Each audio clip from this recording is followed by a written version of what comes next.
NXT took place tonight in Philadelphia, Pennsylvania at the Met. Now, I mistakenly said that this show was going to take place at the old ECW arena, which it obviously did not. I just assumed because they were back in Philly again that they would run the venue, the old ECW arena, because they ran it last year. They decided to run it at the Met this time, and I have to say, the auditorium looked really nice. It looked like they had a lot of money put into it, and I liked the presentation of the venue for the show tonight. I actually really like the setting, and it's a different setting, which gives the show kind of a unique identity in a way. One thing I don't like with WWE is all their shows look the same, whether it's a Raw, a SmackDown, or a PLE. Here, for these NXT shows, it does look different, and I think that just freshens things up sometimes, and it gives a show a different look, which I think is sometimes sorely missed on shows that always look the same.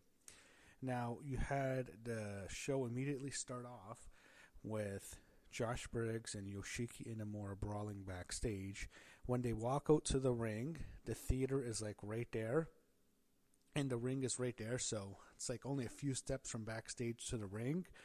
And I actually like the setup here because the ring was on a platform.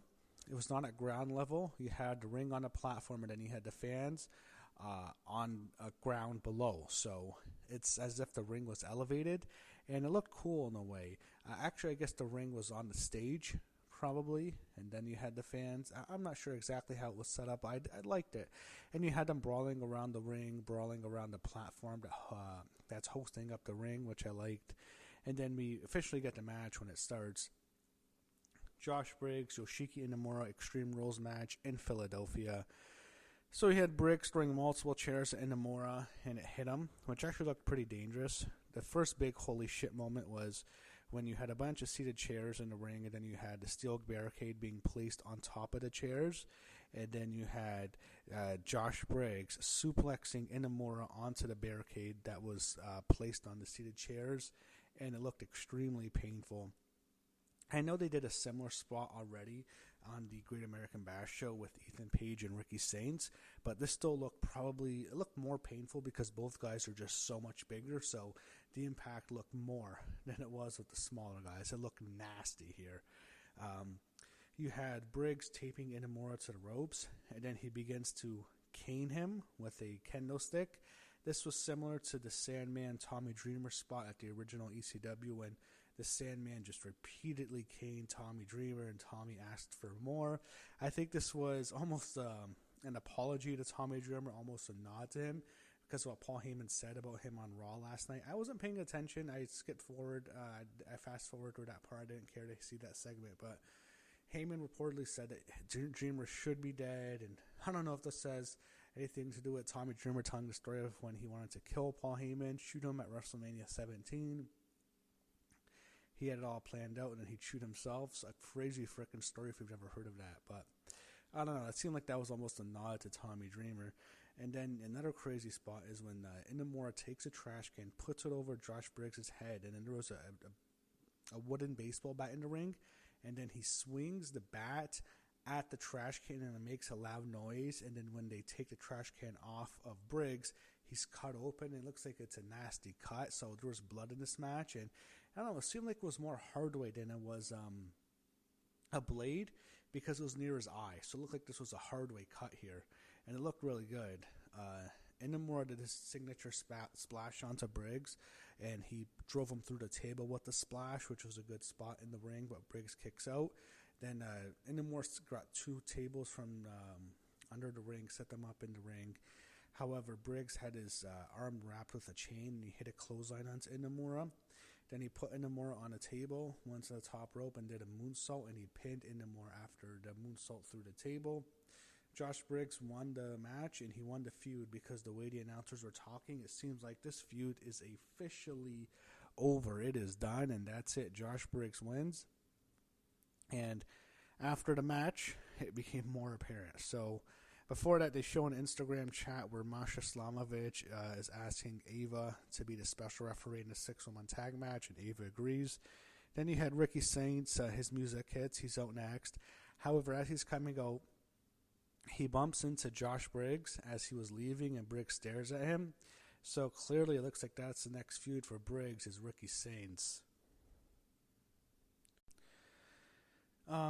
Yeah, I'm not that into that, to be honest. But he went backstage. Sarah Schreiber's interviewing Trick Williams before his match with Javon Evans tonight.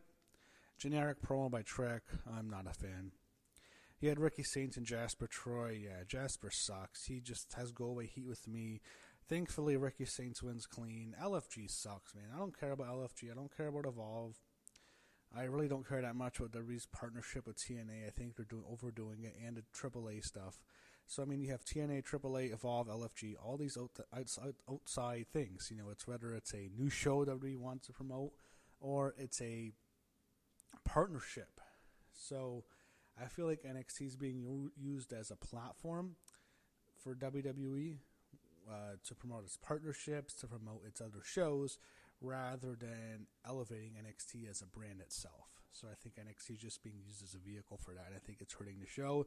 And the only reason Jasper Troy is on NXT is because of the LFG show, which I don't watch. I don't care about LFG. I don't want to watch Jasper Troy. He's fucking shit. He's green as grass. Don't want to see him. Glad Rookie won. Hopefully they keep Jasper Troy off TV.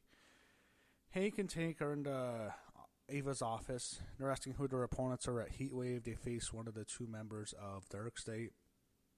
You have this weird, creepy guy who introduces Ash's group.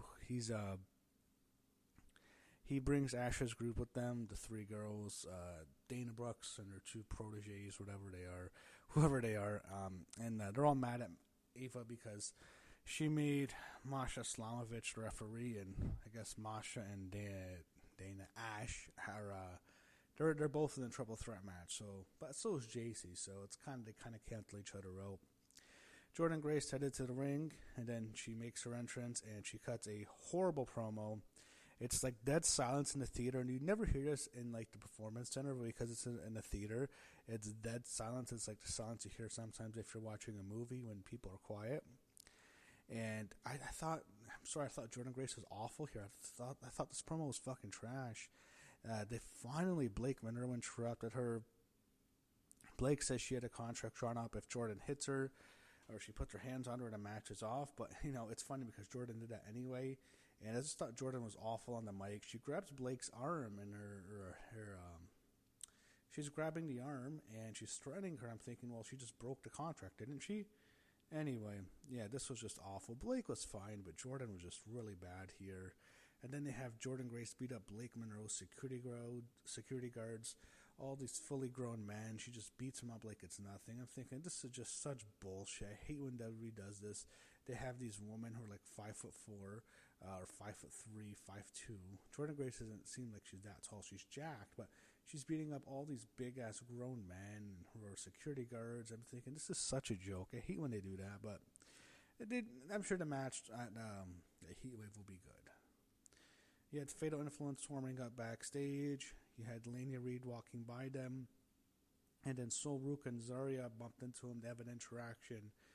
I don't know what they're doing at Sol. I mean, when is Zarya going to turn on her? That has to happen soon because Sol Ruka really hasn't had a program for a while. You have Sarah Schreiber interviewing Javon Evans for his main event match later tonight against Trick Williams. You had Fatal Influence against the Elegance brand. And, I mean, the match, I didn't like it at first, but it got good near the end. I started to get into it. There was some brawling. Masha was distracted as Ash was pinning Jasmine Nix after a senton, but then it takes too long. Jasmine kicks out. Eventually, JC gets in the ring, and she pins Ash after she hits the rolling encore. She pins Ash by Elegance, also known as Dana Brooke. I mean, they never mentioned Dana Brooke, but it is Dana Brooke. JC Jane got the win. Yeah, I mean, Dana Brooke was never good in the ring. That was always her Achilles heel. She was fired about 2 years ago now. Never very good in the ring. That's why they sent her back to NXT. She wasn't awful here, but yeah, you can tell. I don't think they need to bring her back. There's a lot of women from that era who are still with the company, but she's part of that original NXT female first class. She was like one of 7 people there. But, yeah, I don't think we need to bring her back. Backstage, Charlie Dempsey's talking to Kendall Gray. Ren comes to her defense after Charlie was critiquing her performance last week. Then the Culling walked in. It's as if they're trying to recruit Kendall. I don't know. It just seems like they're trying to get people on the show because it's a big show in Philly. Then you go to the worst part of the show, and this doesn't even include the Jordan Gray segment, the United States-Canada Peace Treaty. This was just so dumb. I wanted the segment to end. It had Chelsea Green and Ethan Page representing Canada against Tavion Heights and Tyra May Steele representing the United States. And I just wanted this to end. This segment fucking sucked. It blew. I hated this. I was just thinking, please end this. This is so fucking boring. If this was like an old school Philadelphia crowd, if this was like on the main roster, they'd be shitting all over this. So because it's NXT, they give them a pass. But a Philly crowd, a real Philly crowd, would have shitted all over this garbage segment. Ava finally comes on and announces there's going to be a mixed tag match at Heatwave. They brawl. Eventually, the faces get them in a double ankle lock, and that's how they set up the mixed tag match this Sunday, which I do not care about. Miles Bourne's talking to Ricky Saints backstage. What happened with Josh Briggs? Then Ricky leaves. Lexis King walks up to Miles and apologizes for his actions towards Lexis, and he keeps saying how Miles is deaf and blind. Miles interrupts him. He says he's not blind. He's deaf, but he's not blind. And as soon as he says that, Lexis King sprays him with a chemical spray, and I thought this was actually a really well-produced segment, and I really liked it, and it made Lexis just seem like such a prick, such an awful, sadistic, douchebag type of heel, and I thought this was actually really good here. So backstage, Kalani Jordan's talking to Lola Vice. She's sitting on the couch, sitting on the side of the sofa, while Lola Vice is on the seat, and it was just kind of awkward how they were sitting down, but it's a red sofa. Lash Legend walks in and says Jada doesn't deserve to be in the match with them in a triple threat. And we saw no Jada Parker here. Why don't we get Jada Parker on the show? I would have liked to have seen her, but no Jada Parker tonight. But you had Kalani Jordan there, and you had Lola Vice there, and you had Lash Legend, but no Jada Parker for some reason. Ava's in her office. Dark State walks in. These guys suck. They mention Joe Hendry's name, and he pops out of a closet in the office, and they leave, and they just want to get Joe Hendry on a show. I thought it was all right, but I think if this is going to be a running gag, it's kind of run its course. I thought the fridge was actually a lot more funny than the closet here. They preview Heatwave, which is this Sunday, then we get the main event. Javon Evans against Trick Williams. The winner goes on to face Oba Femi for the NXT Championship at Heatwave, which is this Sunday in Lowell, Massachusetts. Now, you had a match where I think Trick absolutely sucks. I think he's awful. He's shit in the ring. He has a cool entrance to some people. I think it's overrated. I think it's boring now. I think it's run its course. I think it's stale. I think his gimmick is stale. I don't like him on the mic, but he has a cool entrance. People like chanting, "Whoop that Trick." But, I mean, this match just wasn't very good here. Trick is just awful. Javon Evans is great, but Trick sucks. He's one of the worst wrestlers in the ring here. He got the heat forever on Javon, but eventually Javon rallies against Trick. As I said, Trick sucks in the ring. He's going for the Trick shot, but Mike Santana's in the crowd. They show him. He distracts Trick, and then Javon Evans hits a cutter. Then he hits under a second top rope cutter onto Trick Williams, and Javon Evans pinched Trick Williams 1, 2, 3. Thank goodness we have a great main event now for Heatwave. Oba Femi and Javon Evans are going to have a great match. If it was Oba Femi and Trick Williams, that match would have sucked. There was a huge drop-off in terms of quality of match for the main event of Heatwave, and they chose the match with the much more in-ring quality, if that's the right word. They chose the work rate match. They chose the match that's much better in the ring, and I think it's the more marketable match. I don't think people care to see Oba Femi and Trick Williams. I think Oba and Javon's actually more of an interesting match, and it's going to be an awesome match, have no doubt. Oba Femi's great in the ring. I find him kind of boring on the mic. I think he has much charisma, but in the ring he can go. Javon Evans, yeah, they're going to have an awesome fucking match. Can't wait. Glad we got that. We don't have to see Trick Williams another main event on NXT, on an NXT PLE. Thank goodness. Hopefully get the TNA title off of Trick Williams next. But that's how NXT ended tonight. I mean, the main event, I'm happy to put Javon Evans over. I like that, and I thought the opener was my favorite part, the Extreme Rules match. But, yeah, there was a lot of stuff I didn't like, particularly the two segments, the Jordan Gray segment and then that awful Canada-U.S. Summit, that Peace Treaty, whatever it was called. So there was things I didn't like about the show, but, I mean, I will say this. they did a good job of getting me excited for Heatwave in that main event. I'm now really looking forward to Oba Femi and Javon Evans. So we'll see what happens, and hopefully Heatwave is a good show this Sunday.